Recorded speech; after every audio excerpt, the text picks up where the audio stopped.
گندم کے کاشتکاروں کے ساتھ تو حکومت ایسا سلوک کر رہی ہے کہ جیسے اللہ معاف کرے گندم کو کافر اگاتے تھے، جو انہوں نے اگا کے ان کسانوں نے کو گناہ کبیرہ کر لیا ہے، جس کی سزا اب ان کو اس دنیا میں دے دی۔ کیا آپ نے کبھی سوچا بھی ہے کہ یہ کسان اس 6 ماہ کی فصل کو جو وہ اپنے 6 ماہ اس پر لگاتا ہے، اس 6 ماہ کے بعد اس میں سے وہ کماتا کیا ہے؟ اگر نہیں جانتے تو پھر جان لیجئے، یہ گراف دیکھیے، یہ میں نے تفصیلاً سارا بنایا ہے کہ سب سے پہلے اس بیچارے کا کھاد پر، بیج پر، سپرے اور زہر، یہ ٹوٹل اس کا کل ملا کے، یہ میں نارمل کسان کی بات کر رہا ہوں جو نارمل طریقہ کاشت سے اپنی زمین کاشت کرتا ہے۔ یہ جو شہروں میں بیٹھے عوام بات کر رہی ہوتی ہے، اور یہ کسان جڑا وہ جدید طریقہ نہیں استعمال کرتا، وہ انج نہیں کرتا، وہ سائنس نہیں استعمال کرتا، یہ میں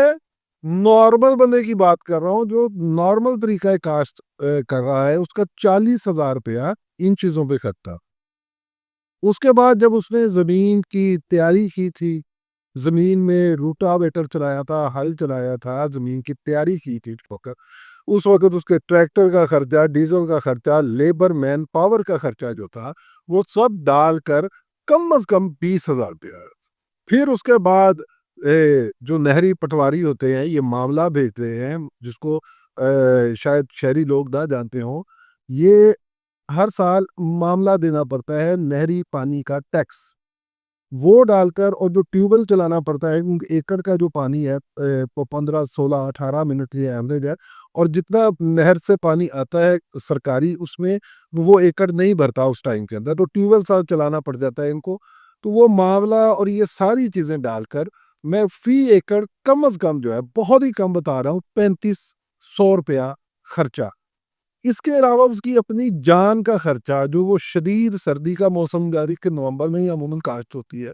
نومبر کے بعد دسمبر جنوری کی شدید سردی کی راتیں دن وہ برداشت کرتا ہے۔ اس کے بعد جب یہ گندم کی کٹائی ہونی ہوتی ہے، جو اس کے لاسٹ دن ہوتے ہیں، وہ شدید گرمی میں آتے، تو یہ جو اس کی اپنی جان کی بیچارے کی قیمت اور محنت ہے، یہ اس میں شامل نہیں ہے۔ تو جو یہ موٹے موٹے اخراجات ہیں، یہ ڈال کر کم از کم 63,500 روپیہ اس کا خرچہ آتا ہے 1 ایکڑ پر۔ 1 ایکڑ میں سے 63,500 روپیہ ڈال کر اب اس نے نکالنا کیا ہے، اس کا بھی حساب آپ کے سامنے آ جاتا ہے۔ اب جو موجودہ جو ڈویژن فیصل آباد کے اندر جو اس وقت ایوریج چل رہی ہے، وہ 45 من ہے، بعض جگہ پہ 40 بھی ہوتی ہے، بعض جگہ 47 بھی ہے، 50 بھی ہو سکتی کسی ایک آدھے ایکڑ کی، لیکن ایوریج اس وقت 45 من ہے۔ اب 45 من جو ہے، اس میں سے 4.5 من اس وقت لے رہا ہے کاٹنے والا، چاہے وہ ریپر والا ہے، چاہے وہ ہاتھ سے کاٹنے والا ہے، وہ 45 من دے، سوری 4.5 من، 45۔ اس کے بعد آ جاتی ہے باری مشین کی، جو اس نے کاٹا ہے اس کو تھریشر میں سے نکال کر دانے الگ کرنے ہیں، تھریشر مشین والا 4.5 من الگ رہے گا،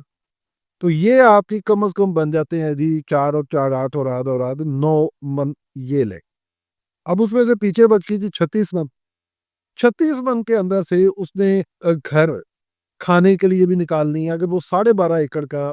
زمیندار ہے، جو کہ عموماً کم ہوتے ہیں، پنجاب میں ایوریج جو ہے وہ اس وقت 4 4.5 5 ایکڑ کے زمیندار، اس سے زیادہ نہیں ہو، اگر وہ 12.5 ایکڑ کا بھی زمیندار ہے، تو 36 میں سے فی ایکڑ کے لیے اس کے گھر کی جو ضرورت ہے، کیونکہ زمیندار نے خود نہیں کھانے ہوتے، اس نے مولوی صاحب کو بھی دینے ہوتے ہیں، مسجد والے انہوں نے، اور سیپ جو ہوتی ہے، یہ لوہارا ترکھانا، ان کو بھی انہوں نے دینے ہوتے ہیں۔ اس کے علاوہ مطلب یہ ڈال کر جو لوگ انہوں نے ساتھ کام پہ رکھے ہوتے ہیں، ان کو بھی دینے ہوتے ہیں، تو یہ ساری ایوریج جو ہے، یہ فی من بھی اگر آپ فی ایکڑ میں نکالیں تو یہ کم از کم 3 من فی ایکڑ، یہ سارے اخراجات بھی نکلتے ہیں، جس میں اس نے اپنی بھی رکھی، مولوی صاحب کی بھی رکھی، اور یہ سارے گاؤں میں جو اس نے سیب نے دینی وہ بھی دیتے ہیں۔ اور جو 33 من اس کو بچی ہے، اس کو کل جو منڈیوں میں ریٹ لگا ہے، جو اوپن مارکیٹ کا کل ریٹ لگا ہے، جس میں وپاری نے خریدی، اس 2200 روپے دا، تو اب اس کو بریک ڈاؤن کر لیتے ہیں، تو 2200 کے ساتھ سے اگر 33 من گندم ہو تو تقریباً یہ 72,600 روپے ہو، 72,600 روپے میں سے جو اخراجات تھے 63,500، اب آپ اس کو نکال دیں تو یہ اماؤنٹ بنتی ہے 9100 روپیہ۔ اب میں چونکہ حساب کر رہا ہوں ایک 12.5 ایکڑ کے زمیندار کا، ایک تگڑے زمیندار کا جو پنجاب میں ہوتے ہیں، تو اب اگر ہم 12.5 کے ساتھ 9100 کو ضرب دیں تو یہ تقریباً 1,13,000 1,14,000۔ اب چونکہ یہ 6 ماہ کی فصل تھی، 180 دن بن جاتے ہیں، کچھ مہینے 31 کے بھی آتے ہیں، وہ تقریباً ایوریج یہ 180 دن لگتے۔ اب ٹوٹل نکال لیں کہ 12.5 ایکڑ میں سے 1,14,000 روپیہ اگر ایک زمیندار کو بیچتا ہے اور اس کو آپ 180 سے تقسیم کر لیں تو یومیہ جو کسان نے 12.5 ایکڑ گندم اگا کر بچائے ہیں وہ اس نے 632 روپے بچائے۔ اب ایک طرف آپ حساب لگا لیں کہ یومیہ جو دہاڑی دار مزدور ہے اس کی کتنی مزدوری ہے اور گندم کے کسان کو یومیہ کتنے روپے بچے، اور اس کے علاوہ جو اس نے آڑتی کو بیچنی ہے نا، اگر وہ منڈی میں لے کے جاتا ہے اس سے بوریاں بھروانی ہے، ان کی الگ پلے داری ہوتی ہے، وہاں پہ جا کے اس نے اتروانی ہے، اس کی الگ پلے داری ہوتی ہے، اس کے بعد جس چیز پر رکھ کے لے کے جانا ہے اس کا الگ ستیر ہوتا ہے، جو آڑتی نے وہ چھاننا ماننا اور وہ جو بیچنے کے اس کے اپنے کمیشن وغیرہ ہے وہ الگ سے وہاں پہ کرتے ہیں، بلکہ منڈی کے اندر انٹر کرتے وقت بھی ایک ماشاءاللہ پرچی وہاں پہ لگی ہوتی ہے، وہ پرچی جو ہوتی ہے وہ بھی فی بوری کے حساب سے ذمہ بیچارے نے جو لے کے آ رہا ہے اس نے خود دے۔ اب اس سب کے اندر اگر آپ صرف سوچ ہی لینا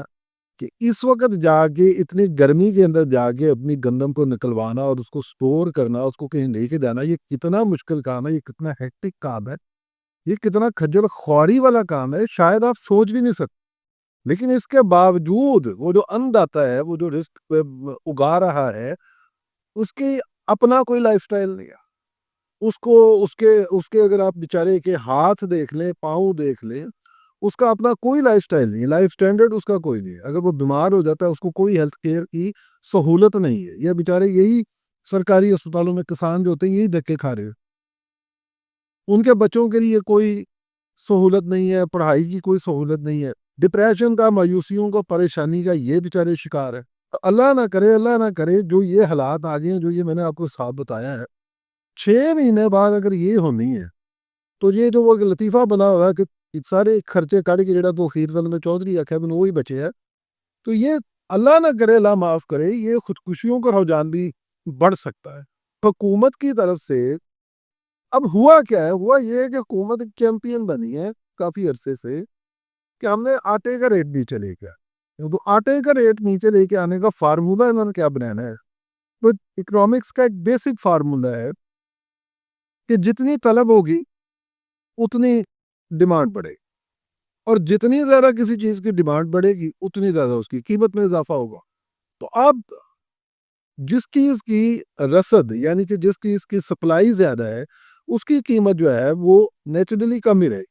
تو حکومت نے اس کا یہ طریقہ بنایا حکومت پنجاب نے کہ ہم نے جس صوبے سے باہر، ڈویژن سے باہر، یعنی کہ ایک ضلع فیصل آباد جس کی گندم سے باہر نہیں ہم نے جانے کری، صاحب کا جو ان کا فارمولہ ہے، تو اس کے بعد ہوتا کیا ہے، انہوں نے اس میں جو ویٹ ملز ایسوسی ایشنز ہیں ان کے ساتھ ان کی یہ معاہدہ ہو گیا کہ آپ نے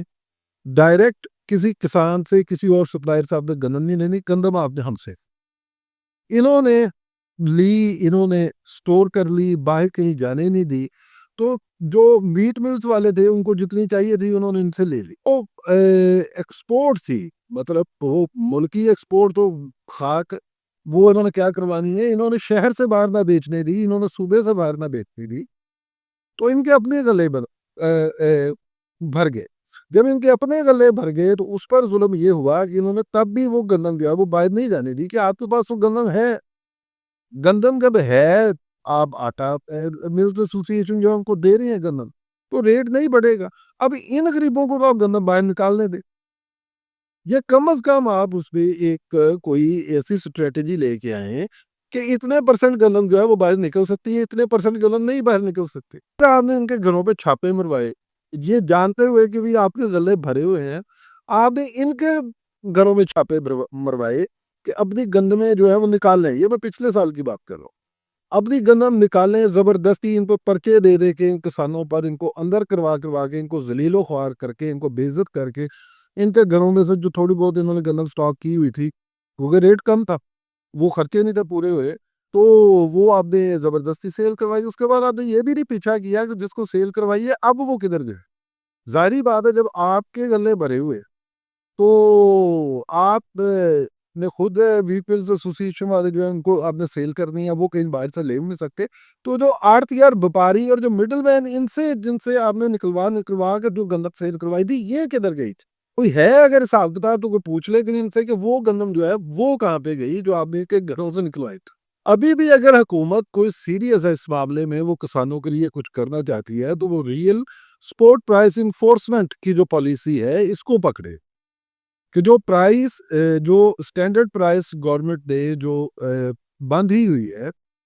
اس کو یقینی بنایا جائے، اس سے نیچے کوئی شخص نہ خریدے گا۔ جو سبسڈیز ہیں وہ دی جائیں، کھاد پہ دی جائے، سپرے پہ دی جائے، ڈیزل پہ دی جائے، بجلی پہ دی جائے، اور یہ واقع ہی دی جائے۔ یہ نہیں کہ 1%، 2%، 2.5% وہ جو ہے وہ نیچے کر دیا اور وہ سینٹر بنا دیے ہیں۔ وہ پہلے کسان کارڈ دینے جائے گا زمیندار، اس کے بعد جناب کسان کارڈ کے اوپر وہ لائنیں لگی ہوئی ہیں، پوری تحصیل کے اندر وہ ایک شاپ ہوتی ہے جس کے اوپر بھی وہ وہاں سے ملنی ہے یہ کھاد، تو اس پر لائنیں لگی ہوتی ہیں، وہاں بھی وہ ریفرنس چل رہے ہوتے ہیں۔ وہ جو چھوٹا زمیندار بیچارہ ہوتا ہے اس کی وہاں پہ بھی باری نہیں ہے۔ زمیندار کو فصل انشورنس دی جائے کسی قدرتی آفات سے یا کسی فلڈ وغیرہ کے ساتھ یا بارشوں کے ساتھ اس کی زمین جو ہے اس کی فصل جو ہے برباد ہو جاتی ہے، تو اس کی فصل انشورڈ ہو، اس کو اس کا کچھ نہ کچھ معاوضہ ملے اس بیچارے۔ اس کا تو سیزن گیا، غریب کا قدرتی آفات ہے، وہ پاکستان کے ٹھہری ہے، یہاں پہ فصل اگا کے بیچارہ پروڈیوس کر رہا ہے، اس کا اگر ایک سیزن کی قدرتی آفت سے مارا گیا ہے تو حکومت اس کو سپورٹ کرے۔ سب سے ضروری بات یہ ہے، یہ جو منڈیوں کا نظام ہے اس کو ذرا تھوڑا سا بہتر کیا جائے، زمیندار کو زیادہ سے زیادہ اپرچونٹی ہو کہ وہ ڈائریکٹ کسی پلیٹ فارم پہ جا کے اپنی فصل کو بیچ سکے۔ وہ اپلیکیشنز بنائی جائیں، وہ منڈی بنائی جائے جہاں پہ اوپن مارکیٹ ہو۔ یہاں پہ منڈیوں کے اندر بھی وہ 40-50 آڑتی جو ہوتے ہیں اور جو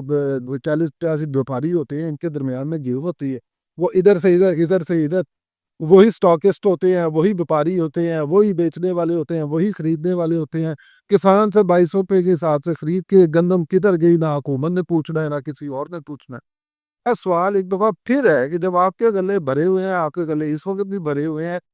جو ملز ایسوسی ایشن والے ان کو آپ نے بیچنی ہے، تو جو ان سے آڑتیا لیتا ہے وہ گندم کدھر جاتی ہے، اس کا بھی حساب دوں گا۔ سب سے جو ضروری ہے وہ یہ ہے کہ کسان جو ہے ان کو زیرو انٹرسٹ ان کو لون فراہم کیا جائے، اور وہ لون جو ہے وہ ان کو آسانی سے لے۔ اور یہ جو ایگریکلچر ٹریننگ پروگرامز ہیں، یہ جو مصیبت اوپر سے یہ بھی ہے کہ جو آپ کے ایگریکلچر آفیسرز ہوتے ہیں ایک تحصیل کے اندر گورنمنٹ کے، ان کے اپنے لیڈس ہوتے ہیں، وہ پتہ نہیں وہ کدھر جاتے ہیں، وہ جو ان کے پیکیجز آتے ہیں، وہ جو سستا بیج مہنگا بیج وہ جو پروگرامز آتے ہیں، وہ عام جو 99.99% کاشتکار ہے وہ اس بیچارے تک وہ کوئی بھی نہیں کرتا۔ تو یہ جو ٹریننگ اور یہ ساری چیزیں ہیں، ان کو بھی کرپشن فری کرسٹل کلیئر طور پر کسان تک پہنچایا گیا۔ اگر یہ سب نہیں ہوتا، اگر یہ حالات اسی طرح چل رہے ہیں، تو پھر یہ اسی طرح ہی ہونا ہے کہ جس کے 2 ایکڑ ہے اس نے کسی کو بیچ دینی ہے، اور انہوں نے گاؤں کے اندر ہی جا کے آگے پیلیوں کے اندر ہی کالونیاں کاٹ کے انہوں نے بیچتی شروع کرتے۔ وہ پھر اور کیا کرے؟ یہ تو مطلب جو اس وقت حالات ہیں،